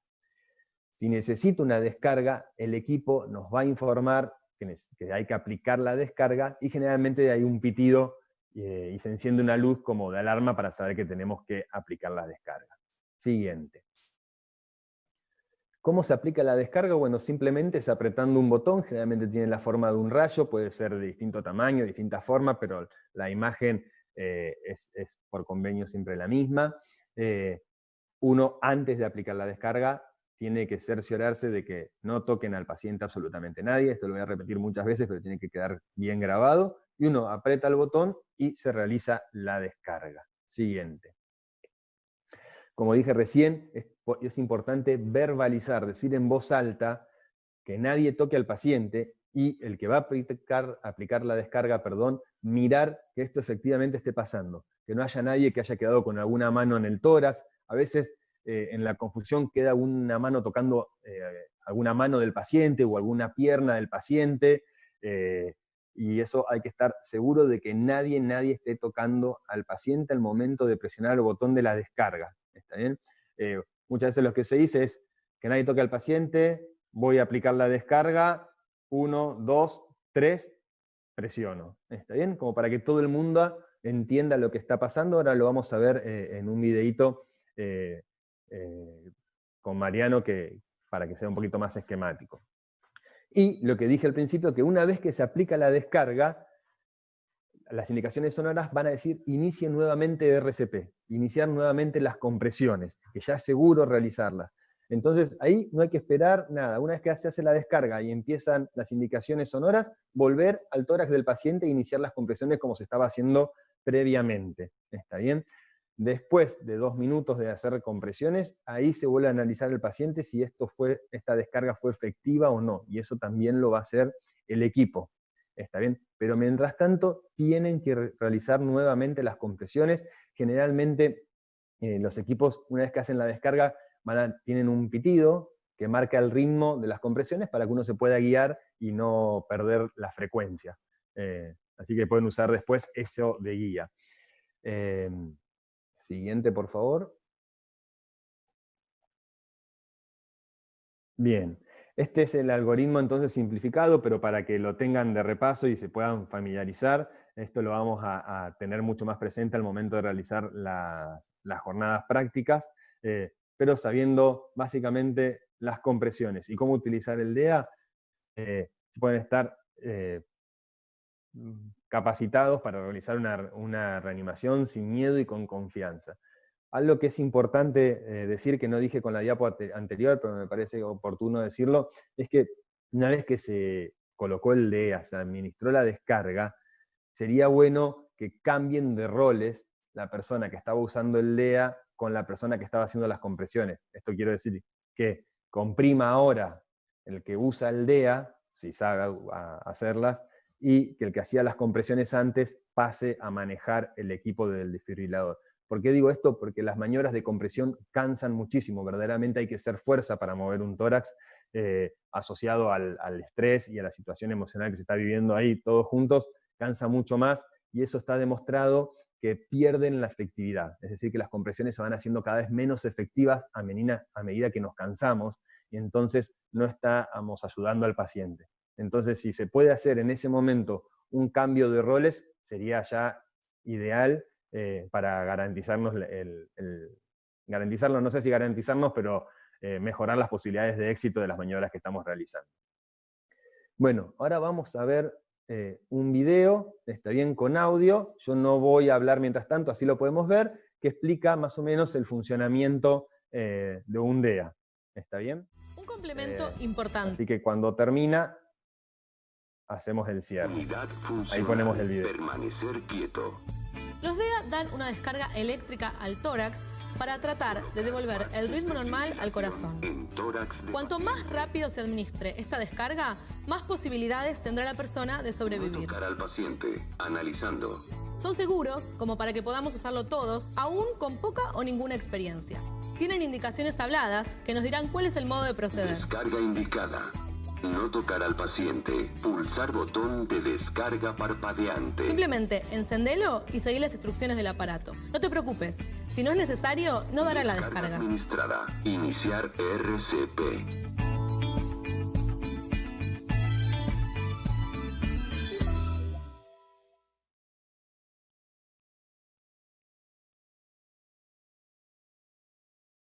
Instrucciones sonoras son las mismas, pero bueno, para que vayan a ir conociendo distintas medidas o distintos equipos y cómo se utiliza. Es muy sencillo, tengan en cuenta esto de saber buscarlos donde se encuentran al momento de necesitarlos, pedirlos, si ustedes van a ser la primera persona que va a hacer la reanimación con las compresiones, pedir un DEA, ya sea un socorrista, ya sea llamando al 911 o al SAME o a quien llamen, soliciten que la persona que se acerque traiga un desfibrilador, porque esto, si no lo tenemos, no lo vamos a usar, y nos estamos perdiendo la posibilidad de hacer el tratamiento de un paro cardíaco que lo requiera.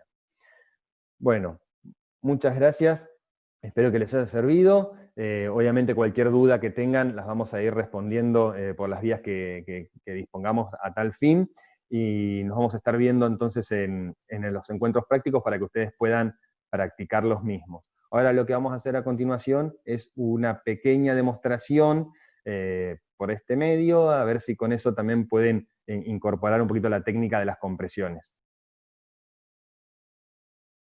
Bueno, vamos a ver si nos sale esta parte. La idea ahora es hacer un ejercicio práctico para que ustedes puedan ver a través de la pantalla cómo son las compresiones, más allá de lo que estuvimos viendo en los videos, para verlo cómo sería un poquitito más en la realidad o con personas en carne y hueso, por así decirlo. Obviamente nuestra presentación, por una cuestión de los equipos, va a ser sobre una colchoneta. Ustedes tengan en cuenta que esto hay que hacerlo en una superficie rígida, ¿está bien? Y la idea no es tanto representar una situación exactamente real, sino para que vean cómo es el posicionamiento de las manos, dónde se colocan los parches del DEA, cómo funciona, ¿está bien? La práctica es lo que vamos a tener que hacer en un segundo encuentro, ya presencial, para que cada uno pueda practicar sus maniobras y ir corrigiéndolas. Bueno, entonces, el escenario supuesto es un paciente con un colapso súbito, y Mariano va a ser la primera persona que se acerca a evaluarlo.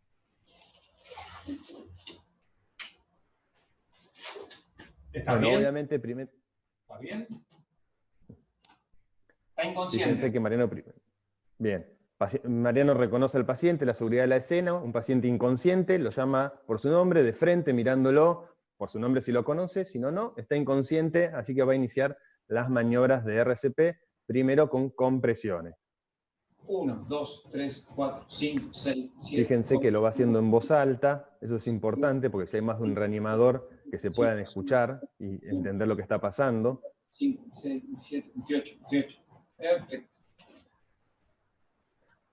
Muy bien, hizo 30 compresiones y va a realizar ahora 2 ventilaciones. Fíjense cómo posiciona el cuerpo estirando el mentón, ocupa con su boca toda la boca del paciente y hace respiraciones de 1 segundo con toda su fuerza. Uno tiene que ver que se eleve el mentón. Luego vuelve a realizar las compresiones. Lo importante de las compresiones es que estén bien hechas, que tengan una buena profundidad de al menos 1/3 del tórax, que tengan una buena frecuencia entre 100 y 120 minutos, eso se puede hacer con la canción, permitir que el tórax se descomprima totalmente entre compresión y compresión y minimizar las interrupciones. Fíjense que ni bien termina de comprimir, él se acercó inmediatamente a la vía aérea. Esto hay que repetirlo las veces que sea necesario, son ciclos generalmente de 2 minutos, cansa mucho, y en la vida real cansa mucho más, porque hay que hacer verdaderamente fuerza. Así que ahora hicimos un ciclo nada más de 2 pasadas, la idea es que veamos cómo funciona el DEA. Entonces, una vez que llega el DEA, Mariano ya lo tiene conectado, se utiliza un parche como está ubicado debajo del hombro derecho y otro del ajo de la axila izquierda. Fíjense, este idea similar a los que estuvimos viendo en las clases, tienen los parches, un solo lugar para conectarlos y 2 botones. Entonces ahora Mariano, una vez que ya te cuento los parches, enciende el equipo va a tener indicaciones sonoras que le está diciendo que se está analizando el ritmo, a ver si verdaderamente necesita aplicar una descarga o seguir con las compresiones. Fíjense cómo se prende la lucecita en la parte inferior del equipo, eso significa que tiene que realizar una descarga, verbalmente el sonido lo dice, hay que chequear que no se acerque nadie al paciente ni que lo toque, y apretando el botón se realiza la descarga. Ahí dice el equipo que realizó la descarga y que continúen con las compresiones.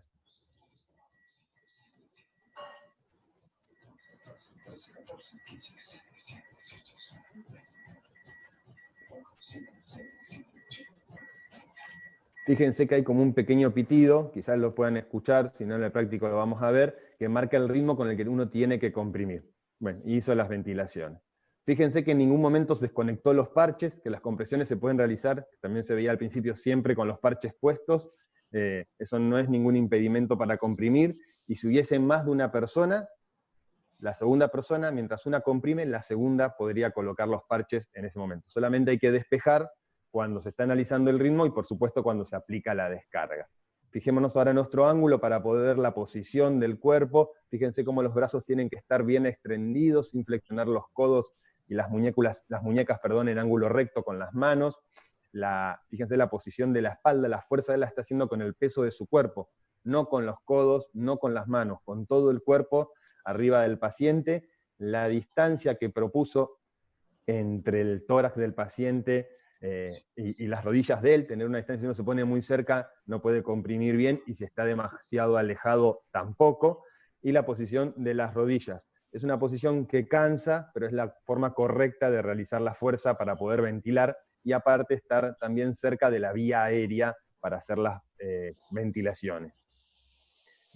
Como se veía en el video, uno si no quiere realizar las ventilaciones o no se siente capacitado puede no realizarlas, pero el masaje cardíaco, ese sí hay que practicarlo bien y poder realizarlo. Bueno, creo que acá con esto finalizamos la presentación. No sé si Mariano querés agregar algo vos desde allá.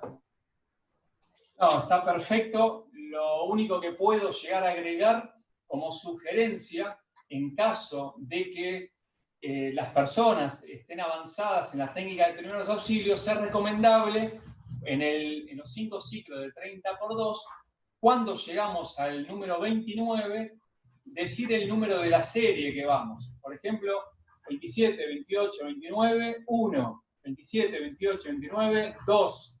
Así uno, el socorrista, está consciente de en qué ciclo está dentro del RCP. Eso como sugerencia. Perfecto, sí, todo lo que podamos verbalizar va a ayudar mucho al equipo. Eso es fundamental, y hay que acostumbrarse a no tener vergüenza y hacer todo verbalizándolo, diciéndolo, para que todos estemos hablando el mismo idioma y estemos entendiendo todos la misma situación. Queremos agradecer a todos y todas los que participaron del taller. Además, agradecerle a los profesionales, a la doctora García Goya Victoria, al licenciado Sassano Mariano y al doctor Luis Mami. ¿Les gustaría decir algo más? Bueno, finalmente quiero agradecer nuevamente a las autoridades máximas del Club Boca Juniors. Quiero agradecer a la Secretaría de Innovación y Proyectos, liderado por su presidente Alejandro Cosentino, y todos aquellos que estuvieron atrás de este proyecto y de esta estructura sin dudas innovadora, siendo el Club Boca Juniors los pioneros en cuanto a entender que somos un brazo hacia la comunidad Ceneice, somos un brazo hacia la comunidad en general, en el sentido de abogar por ayudar al otro, ayudar al prójimo. Los primeros auxilios marcan en el ser humano un antes y un después. Yo lo digo desde mi particularidad. Yo cuando aprendí en el año 1998, en Cruz Roja Argentina, los primeros conocimientos y técnicas de primeros auxilios, me he sentido con un compromiso social muy importante. Recuerden que mi profesión de base es profesor y licenciado en Educación Física, y estamos muchísimo con el deporte y estamos muchísimo arraigados con las personas, con los niños en el colegio y con el turismo cuando hacemos actividades deportivas en otras provincias.